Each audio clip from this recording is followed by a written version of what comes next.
Hey guys, Civilord here, back again with another action figure review, and today we'll be taking a look at the Thundercats Classics, if I'm not mistaken, SDCC exclusive WilyKit and WilyKat, brought to us by the fine folks over at Mattel. That's right, as well as my good buddy Evil Villain. Click the link in the description below.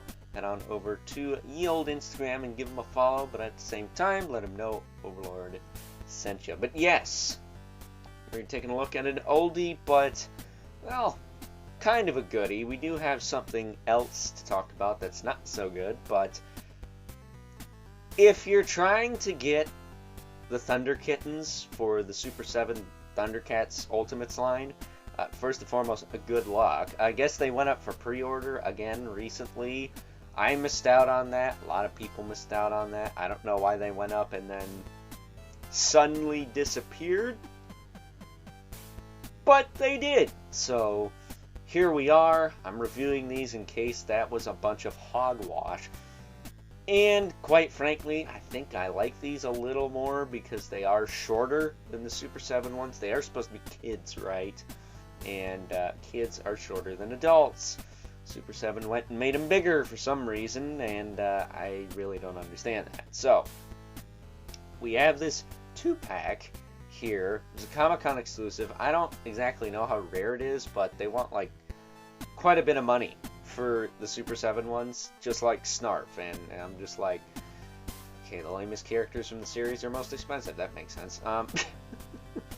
That said, before we get too far ahead of ourselves, why don't we cut right to the chase and get into the meat and taters of this review and take a look-see at all WilyKit and Cat have to offer in terms of accessories. Starting off with a pair of trigger fingers. I don't really know what's up with that. And we also have another pair of hands. This one also having a trigger finger, but also a C-grip. Again, I don't know what's going on with that.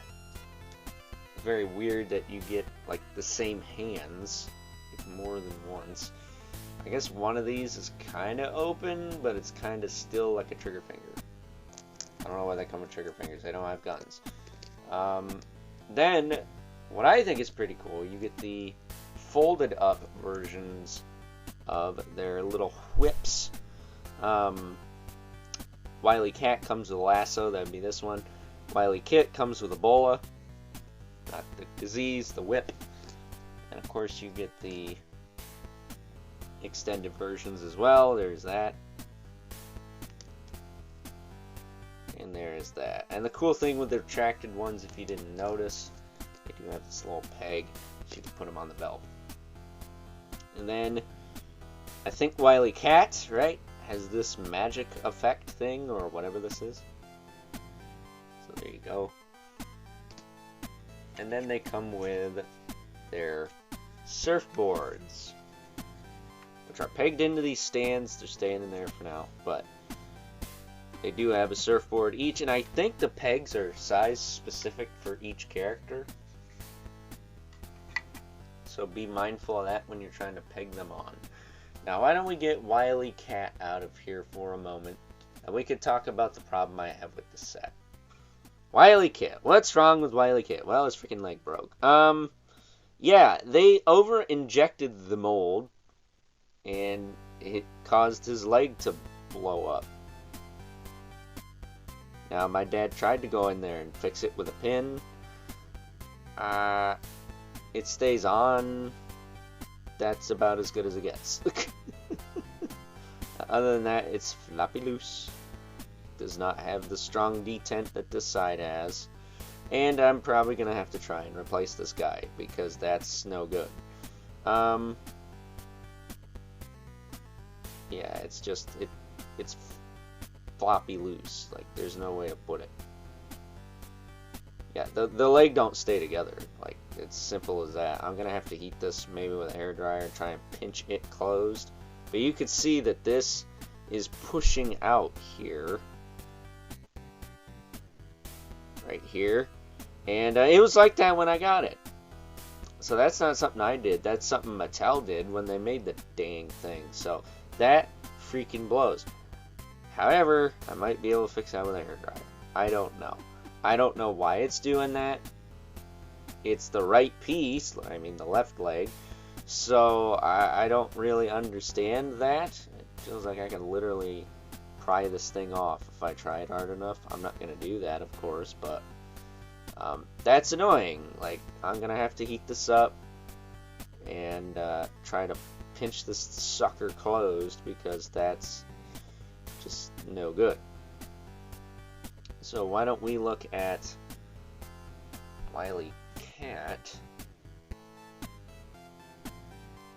instead, because she is fine. You can see her legs are fine. And for those of you wondering, no, I didn't try to yank this off. All I did was I pinched this close. I heated it up. I pinched it close. I ran it under some cold water, stuck it in the freezer. The joint wasn't tight. And then I pulled it out and the leg came off. So, you know, getting quite crap indeed. But as far as articulation on these guys go, guy, girl, whatever, they got a double ball peg, I think, in the head, or a really good single. I think it's a really good single. You can move their head all around. The shoulders can go up, back down, rotate all the way around.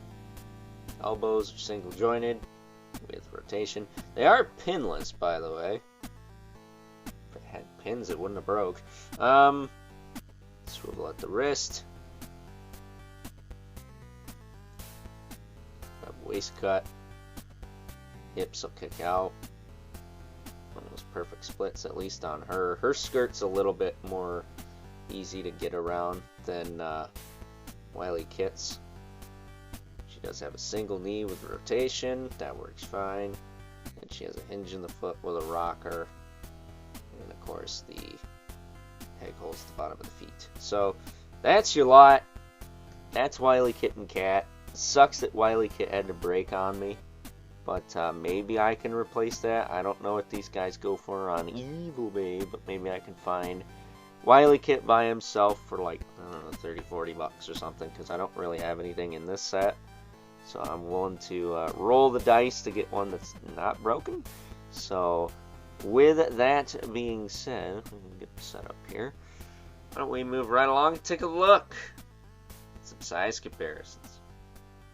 First up, here are both WilyKit and Cat, alongside a couple carryovers from the Mattel days of old, but also, at the same time, a part of the Super 7 Thundercats Ultimates line. We have both Panthro and Lion-O, complete with pins. I'm not sure why WilyKit and Cat don't have pins, but these guys do, but you know what? It is what it is. As you can see, they are pretty good scale. They're smaller, at least. That's more than I could say for Pumaira from this line, or the Super 7 line. So, there you go. Getting these two out of the way, so we can make way for our two regulars. Mythic Legion's brother, Mandibulus, right here. Always gotta be dropping that Mesa. I really need to tighten that hand up. And we also have the infamous Living Spawn, who, as usual, no surprise to anyone, towers over everyone. So, with that being said, it is time now that we wrap things up with some final thoughts. Overall, and aside from good old WilyKit being a bit of an amputee, yeah, I'm going to say that this 2-pack is a fun set, especially if you're trying to get the Thunder Kittens nowadays. I can only imagine that this one might be a little easier to get than the Super 7 ones, because for whatever reason, like I mentioned earlier, they want crazy amounts of money for the Super 7 ones, kind of like Snarf, and I'm just sitting here like, you do realize these are the lamest characters from the show? Whether they unleash the mighty Mongor upon the world or not, it's not like it's Lion-O, Panthro, Cheetar, or Tigra, right? So, with that being said, I hope you guys enjoyed this review. Until next time, I'll catch you guys later.